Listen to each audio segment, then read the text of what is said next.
तो चलिए आज हम सब मिलकर एक सफर पर चलते हैं। एक ऐसा सफर जो 90 साल लंबा है, 1857 से 1947 तक। ये सिर्फ इतिहास की तारीखें नहीं हैं, बल्कि ये एक कहानी है, कुर्बानी की, संघर्ष की और एक नई सुबह की तलाश की। पहली बगावत से लेकर आज़ादी की उस पहली किरण तक। आइए इस भावनात्मक यात्रा को महसूस करते हैं। और ये कहानी बस कहानी नहीं है, ये उन अनगिनत अनजाने वीरों को एक सलाम है, एक श्रद्धांजलि है, जिनकी वजह से, जिनके बलिदान की वजह से हमारा आज मुमकिन हुआ है। तो इस महागाथा की शुरुआत कहाँ से हुई?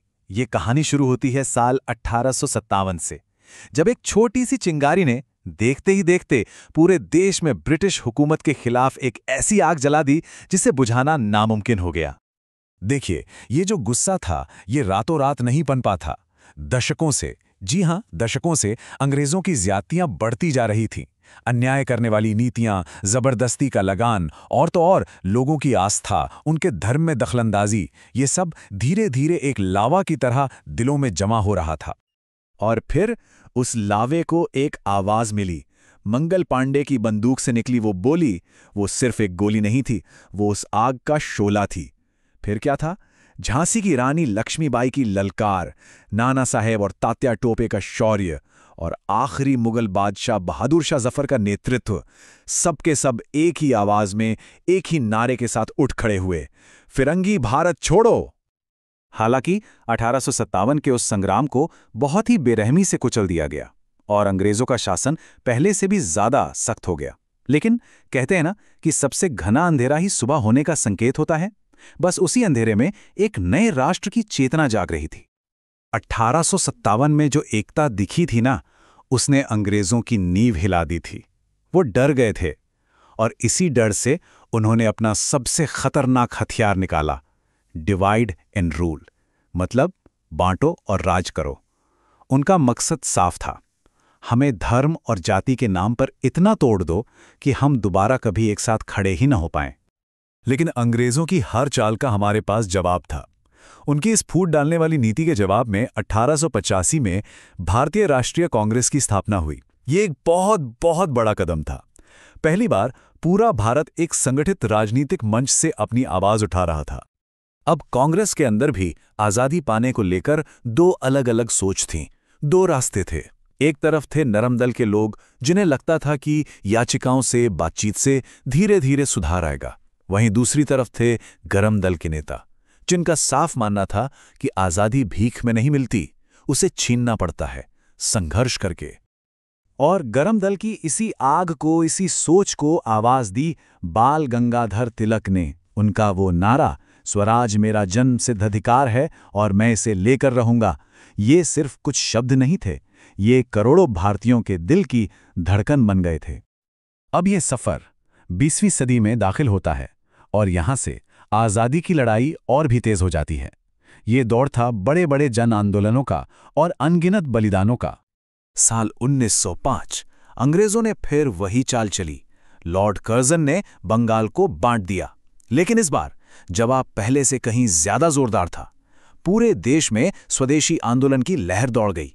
लोगों ने विदेशी कपड़ों की होली जलाई, विदेशी सामान का बहिष्कार किया और अपने देश में बनी चीजों को, खासकर खादी को, अपनाना शुरू कर दिया। लेकिन फिर इतिहास ने एक ऐसा काला दिन देखा जिसे कोई भारतीय कभी नहीं भूल सकता। तारीख थी 13 अप्रैल 1919। जगह थी अमृतसर का जलियांवाला बाग। बैसाखी का दिन था और हजारों निहत्थे मासूम लोग, बच्चे, बूढ़े, औरतें शांति से जमा हुए थे। और तभी जनरल डायर के हुक्म पर उन पर बिना किसी चेतावनी के गोलियों की बौछार कर दी गई। ये एक नरसंहार था। ये जख्म इतना गहरा था जो आज तक नहीं भरा। इस एक घटना ने अंग्रेजी हुकूमत का वो क्रूर चेहरा दुनिया के सामने ला दिया, जिसे वो सभ्यता के नकाब के पीछे छुपाते थे। जब चारों तरफ ऐसा ही गुस्सा और निराशा थी, तब भारत की राजनीति में एक नई उम्मीद का उदय हुआ। महात्मा गांधी। उन्होंने संघर्ष का एक ऐसा रास्ता दिखाया जो दुनिया ने पहले कभी नहीं देखा था। सत्याग्रह यानी सत्य की ताकत, अहिंसा यानी बिना हिंसा के लड़ना, और सविनय अवज्ञा यानी शांति से कानून तोड़ना। सोचिए, बिना हथियार उठाए अपनी अंदर की ताकत से दुनिया के सबसे बड़े साम्राज्य को चुनौती देना। लेकिन आजादी की मंजिल तक जाने वाला सिर्फ एक रास्ता नहीं था, एक और रास्ता था, क्रांतिकारियों का, भगत सिंह, राजगुरु और सुखदेव जैसे नौजवानों का, जो इंकलाब जिंदाबाद का नारा लगाते हुए हंसते हंसते फांसी पर झूल गए। चंद्रशेखर आजाद, जिन्होंने आखिरी गोली तक आजाद रहने की अपनी कसम निभाई, और नेताजी सुभाष चंद्र बोस, जिन्होंने देश के बाहर आजाद हिंद फौज बनाकर अंग्रेजों को सीधी टक्कर दी। और अब हम इस लंबे सफर के आखिरी और सबसे निर्णायक पड़ाव पर हैं, वो दौर जो हमें आखिरकार हमारी मंजिल आजाद भारत तक ले गया। साल था 1942। गांधी जी ने एक नारा दिया जो अब तक का सबसे शक्तिशाली नारा था, करो या मरो, और इसी के साथ शुरू हुआ भारत छोड़ो आंदोलन। ये कोई आंदोलन नहीं था, ये एक तूफान था जिसने देश के कोने कोने से अंग्रेजों को उखाड़ फेंकने की कसम खा ली थी, और ये ब्रिटिश साम्राज्य के ताबूत में आखिरी कील साबित हुआ। और फिर वो दिन आया, वो सुबह आई जिसका सदियों से, पीढ़ियों से इंतजार था। 15 अगस्त 1947। 90 साल के संघर्ष, लाखों कुर्बानियों और अनगिनत आंसुओं के बाद आखिरकार भारत आजाद था। और उस रात जब घड़ी ने 12 बजाए तो भारत के पहले प्रधानमंत्री पंडित जवाहरलाल नेहरू की आवाज गूंजी। ये शब्द एक नए युग का ऐलान थे। लाल किले पर हमारा तिरंगा शान से लहरा रहा था और एक आजाद मुल्क अपनी पहली सांस ले रहा था। लेकिन ये सुबह जितनी खुशी लाई, उतना ही गम भी लाई। ये एक खट्टी मीठी सुबह थी। आज़ादी की कीमत हमें बंटवारे के दर्द से चुकानी पड़ी। लाखों लोगों ने अपनी जानें गंवाईं, करोड़ों बेघर हुए। इतिहास का वो एक ऐसा जख्म था जो आज भी रिश्ता है। तो ये था वो 90 सालों का सफ़र, 1857 की पहली चिंगारी से लेके 1947 की उस आज़ाद सुबह तक।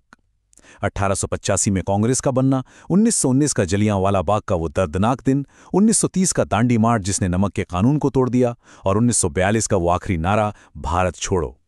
ये सिर्फ तारीखें नहीं हैं, हर तारीख के पीछे लाखों लोगों के बलिदान की कहानी है। और आखिर में ये सफ़र हमें एक बहुत ज़रूरी सवाल पर लाके छोड़ देता है।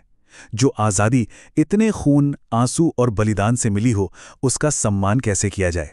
शायद इसका जवाब है, इस आज़ादी की कीमत को कभी न भूलकर, अपने देश को हर दिन बेहतर और मजबूत बनाकर। यही उन अनगिनत वीरों को हमारी सच्ची श्रद्धांजलि होगी।